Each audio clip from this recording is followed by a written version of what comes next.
It is quite different ಅಂತೆ ಇರೋ ಸಿನಿಮಾಗಳಿಗೆ. ಯಾವುದೇ ಸಿನಿಮಾ ಮಾಡಿ ಇಟ್ ಶುಡ್ ಬಿ ಯೂನಿಕ್.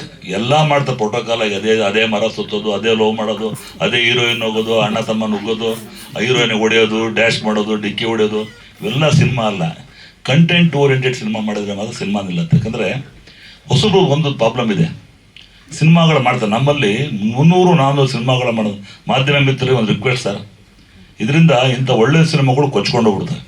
ಯಾಕೆ ಹೇಳಿ, ಅವ್ರು ಮಾಡೋ ಸಿನಿಮಾಗಳು ಈ ಸಬ್ಸಿಡಿಗೋಸ್ಕರ ಸಿನಿಮಾ ಮಾಡೋದೇ ಒಂದು ದೊಡ್ಡ ಟೀಮ್ ಇದೆ.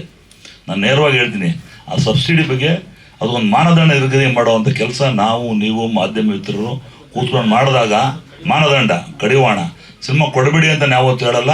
ಇದರಿಂದ ಭಾಳ ಚಿತ್ರರಂಗಕ್ಕೆ ಇಂಥ ಸಿನಿಮಾಗಳಿಗೆ ಕುಂಠಿತ ಆಗೋದು ಒಂದು ಭಯಾನಕವಾದ ಮುಂದಿನ ದಿನಗಳಲ್ಲಿ ಖಂಡಿತವಾಗ್ಲೂ ಬರುತ್ತೆ ಅಲ್ಲ ಗುಂಜಣ್ಣ.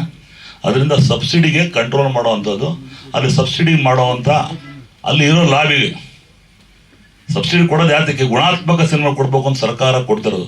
ಫಸ್ಟು 20 ಸಿನಿಮಾ ಕೊಡ್ತಾ ಇದ್ರು. ನಾನು ಸಿನಿಮಾ ಮಾಡ್ಬೇಕಾದ್ರೆ ಎಸ್ಕ್ಯೂಸ್ ಮಾಡ್ಬೇಕಾರೆ, ಆಮೇಲೆ ಒಂದು 20ರಿಂದ 30 ಮಾಡಿದ್ರು ಅಲ್ಲ ಸರ್. 30ರಿಂದ 75 ಗೋವಿಂದ ಮಾಡಿಸಿದ್ರು. 75ರಿಂದ ಅದೇ ನಮ್ಮ 70ರಿಂದ 125 ಸಿದ್ದರಾಮಯ್ಯ ಮಾಡಿದ್ರು. ಆಮೇಲೆ ಬಸವರಾಜ ಬೊಮ್ಮಾಯಿ 200 ಸಿನಿಮಾ ಯಾಕೆ ಮಾಡ್ತಾರೆ, ಒಳ್ಳೆ ಸಿನಿಮಾ ಮಾಡಬೇಕು ಅಂತ. ನೋಡಿ, ಈ ಧ್ರುವ 369 ಒಂದು ಸಿನಿಮಾ ನೋಡಿ, ಆಕಾಶ ಅಂದ್ರೇನು, ಭೂಮಿ ಅಂದ್ರೇನು, ಭೂಮಿ ಅಂದ್ರೆ ಆಕಾಶ, ಸೂರ್ಯ ನಕ್ಷತ್ರ, ಧ್ರುವ ನಕ್ಷತ್ರ. ಆ ಧ್ರುವ ನಕ್ಷತ್ರದ ಬಗ್ಗೆ ಒಂದು ದೊಡ್ಡ ಮಾಡಿ ಪುನೀತ್ ರಾಜ್ಕುಮಾರ್ ಅವನ್ನ ಕನಸ್ಕೊಂಡು ಡಾಕ್ಟರ್ ರಾಜ್ಕುಮಾರ್ ಅವನ್ನ ಗ್ರಾಫಿಕ್ದಲ್ಲಿ, ಐ ಥಿಂಕ್ ಗ್ರಾಫಿಕಲ್ ಮಾಡಿದ 45% ಮೂವಿ ಇದು ಗ್ರಾಫಿಕ್ ಅಂದರು. ಐ ಥಿಂಕ್ ಇದು ಬಡ್ಜೆಟ್ ಮೂವಿ ಇದು. ಆ ಬಡ್ಜೆಟ್ನ ಮಾಡಿರುವಂಥ ಶಕ್ತಿ ನಿರ್ಮಾಪಕರಿಗೆ ನಾವೇ ಚಪ್ಪಾಳೆ ಮೂಲಕ ಅವ್ರಿಗೆ ಇದೆ. ನಿಜವಾಗ್ಲೂ ಅವ್ರು ಹಾಕಿದ ಬಂಡವಾಳ ಬರಲಿ, ಇನ್ನೂ 4 ಸಿನಿಮಾ ಮಾಡೋ ಶಕ್ತಿ ಕೊಡಲಿ. ಚಿತ್ರರಂಗದಲ್ಲಿ ಭಾಳಷ್ಟು ನಾವು ಬದಲಾವಣೆಗಳು ಮಾಡೋಂಥ ದಿನ ಬಂದಿದೆ. ಹೊಸಬ್ರಿಗೆ ಮಾಡಿದಾಗ ಹೊಸ ಸಿನಿಮಾಗಳಿಗೆ, ಹೊಸ ಕಥೆಗಳಿಗೆ, ಬಹುಶಃ ನಾನು ಮಾಡ್ದಂಗೆ ನಾನು ಅಹಂಕಾರ ಅಂದ್ಕೊಂಡು ನಾನು ಮಾಡಿದ್ದೀನಿ. ಎಸ್ಕ್ಯೂಸ್ ಇರ್ಬೋದು, ಚಪ್ಪಾಳೆ ಇರ್ಬೋದು, ಸಾಕಷ್ಟು ಹೊಸಬ್ರಿಗೆ, ಹೊಸ ಕಲಾವಿದರಿಗೆ, ಹೊಸ ತಂತ್ರಜ್ಞರಿಗೆ. ನಾ always I talk about cinema should be always technician base, not hero base ಅಂತೀನಿ. ನಮ್ಮ ಕನ್ನಡ ಚಿತ್ರ ಹೀರೋ ಬೇಸ್ ಆಗಿದೆ. ದರ್ಶನೇ ಬೇಕು ಅಂತಾರೆ, ಸುದೀಪೇ ಬೇಕು ಅಂತಾರೆ, ಧ್ರುವ ಸರ್ಜನೆ ಬೇಕು, ಹೊಸ ನಟರು ಬರೋದಿಲ್ವಾ? ಅಂಥ ಸಿನಿಮಾ ಸಪೋರ್ಟ್ ಮಾಡೋವಂಥ ಹೃದಯ ಶ್ರೀಮಂತಿಕೆ, ವಿಶಾಲ ಹೃದಯ ಕೂಡ ನಮ್ಮ ಹಿರಿಯ ನಟರು ಹಿಡ್ಕೋಬೇಕು. ಪ್ರೇಕ್ಷಕರು ಕೂಡ ಮಾಡ್ತಾರೆ. ಪ್ರೇಕ್ಷಕರು ಏನು ಮಾಡ್ತೀರಾ, ಬರೀ ದರ್ಶನೇ ಬೇಕು, ಸುದೀಪೇ ಬೇಕು. ನೋಡಿಯೋದು ಧ್ರುವ 360 ನಾನು ನೋಡಿದೆ. ಆ ಗ್ರಾಫಿಕ್ ಓಪನಿಂಗ್ ಶಾಟ್ ಹೆಂಗಿದೆ ಅಂದರೆ, ಸಂಬೇರ್ ಯಾವ ಬಾಹುಬಲಿಗೂ ಮೀರಿಸುವಂಥ ಒಂದು ಶಾಟ್ ತೆಗೆದಿದ್ದಾರೆ ಯಾರು ಹುಡುಗ ಕ್ಯಾಮ್ರಾ ಅಲ್ವಾ. ಆ ಸಿನಿಮಾನ ದುರಂತ ಆಗಬಾರ್ದು. ಅದನ್ನು ನೋಡುವಂಥ ಇದು ನಮ್ಮ ಭಾವನೆಗಳನ್ನು ನಮ್ಮ ಪ್ರೇಕ್ಷಕರಿಗೂ ಬೆಳೆಸ್ಕೊಡಿ.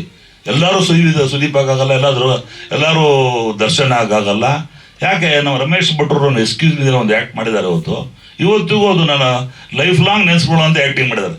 ರಮೇಶ್ ಭಟ್ ಅವರು ನಾಟ್ ಆರ್ಡರಿ ಪರ್ಸನ್ ಅಂತ ಗ್ರೇಟ್ ಸಚ್ ಎಕ್ಸಲೆಂಟ್ ಬಿಗ್ ಆಗಿರ್ಬೋದು ನಮ್ಮ ಕನ್ನಡ ಚಿತ್ರಗಳು ಆಧಾರ ಸ್ತಂಭ. ಅದರಿಂದ ಹೊಸಬ್ರಿಗೆ, ಹೊಸ ಕಥೆ ಮಾಡಿದ್ರಿಗೆ, ಹೊಸ ಒಂದು ಉದ್ದೇಶ ಇಟ್ಕೊಂಡು ಸಿನಿಮಾ ಮಾಡೋಕ್ಕೆ ಮುಂದವರಿಗೆ ಅವರು ಸಪೋರ್ಟ್ ಮಾಡುವಂಥ ಕೆಲಸ ಮಾಧ್ಯಮ ಮಿತ್ರವಾಗಿರೋದು, ಪ್ರಿಂಟ್ ಮೀಡಿಯಾ ಮಾಡ್ಕೊಂಡೇ ಬಂದಿದ್ದಾರೆ. ಯಾವತ್ತೂ ಕೈ ನೋಡಿ. ಇವತ್ತು ಯೂಟ್ಯೂಬ್ನವರು also there also playing dominant role in social ಮೀಡಿಯಾದಲ್ಲಿ. ಅವರು ಮಾಡ್ತಾ ಇದ್ದಾರೆ. ಅವ್ರ ಸಹಕಾರವನ್ನು ಬೇಕೇ ಬೇಕು, ಒಬ್ಬರೇ ಮಾಡೋಕ್ಕಲ್ಲ. ಯೂಟ್ಯೂಬ್ನವ್ರು ಕೂಡ ದೇರ್ ಪ್ಲೇಯಿಂಗ್. ನಮ್ಮ ಪ್ರೇಮ್ ಅವ್ರದ್ದು KD ಸಿನಿಮಾ ಮಾಡಿದಾಗ ನಾನು ಬೇರೆ ಥರ ನಿರ್ಧಾರ ತೊಗೊಂಡಿದ್ದೆ.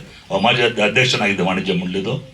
ಅವರು ಕೂಡ ಎಲ್ಲರೂ ಒಂದು ಸಾಮರಸ್ಯದಿಂದ ಒಳ್ಳೆತನದೊಳಗೆ ಕರ್ನಾಟಕದ ಮೂಲೆ ಮೂಲೆಗೆ ಮನೆಗೆ ತಲುಪುವಂಥ ಕೆಲಸ, ಸಣ್ಣ ಸಿನಿಮಾಗಳಿಗೆ ಅನುಕೂಲ ಆಗುವಂಥ ಒಂದು ವೇದಿಕೆ ಅಂತ ಹೇಳ್ತಾ, ಮತ್ತೊಮ್ಮೆ ಸಿನಿಮಾ ಶಂಕರ್ ನಾಗರು ಮುಂದಿನ ದಿನಗಳಲ್ಲಿ ನಮ್ಮ ಸಾರಾಗುವಂದಿಗಳಿಗೆ ಒಳ್ಳೆ ನಿರ್ದೇಶ ಎಲ್ಲ ಲಕ್ಷಣ ಇದೆ. ಇವರು ವೇಳೆ ಸಂಭಾವಿತ ಅನಿಸುತ್ತೆ. ಒಳ್ಳೆ ನಟ ಕೂಡ ಆಗ್ತೀರಾ, ಒಳ್ಳೆ ನಿರ್ದೇಶಕ ಆಗ್ತೀರಾ ಅಂತ ಹೇಳ್ತಾ, ಎಲ್ಲ ಟೆಕ್ನಿಕಲ್ ಟೀಮ್ ತುಂಬ ಚೆನ್ನಾಗಿ ಮಾಡಿದೆ. ಗ್ರಾಫಿಕ್ ಎಕ್ಸಲೆಂಟ್, VFX ನಿಂದೇನಾ ಒಳ್ಳೆ ಎಕ್ಸಲೆಂಟ್ ಜಾಬ್ ಮಾಡಿ ಮುಂದಿನ ದಿನಗಳಲ್ಲಿ ಇವೆಲ್ಲ ಎಂಟೈರ್ ಟೆಕ್ನಿಕ್ ಈ ಸಿನಿಮಾ ದೊಡ್ಡ ಹಿಟ್ ಆಗೋ ರೀತಿ ಕೆಲಸ ಮಾಡಿಕೊಡ್ಲಿ. ನಿರ್ಮಾಪಕನ ಹಾಕಿದ ಬಂಡವಾಳ ಬಂದು ಇನ್ನೊಂದು ಸಿನಿಮಾ ಮಾಡೋದು ಶಕ್ತಿ ಕೊಡಲಿ ಅಂತ ಹೇಳ್ತಾ ನಾನು 2 ಮಾತು ಮುಗ್ತೀನಿ. ನಮಸ್ತೆ.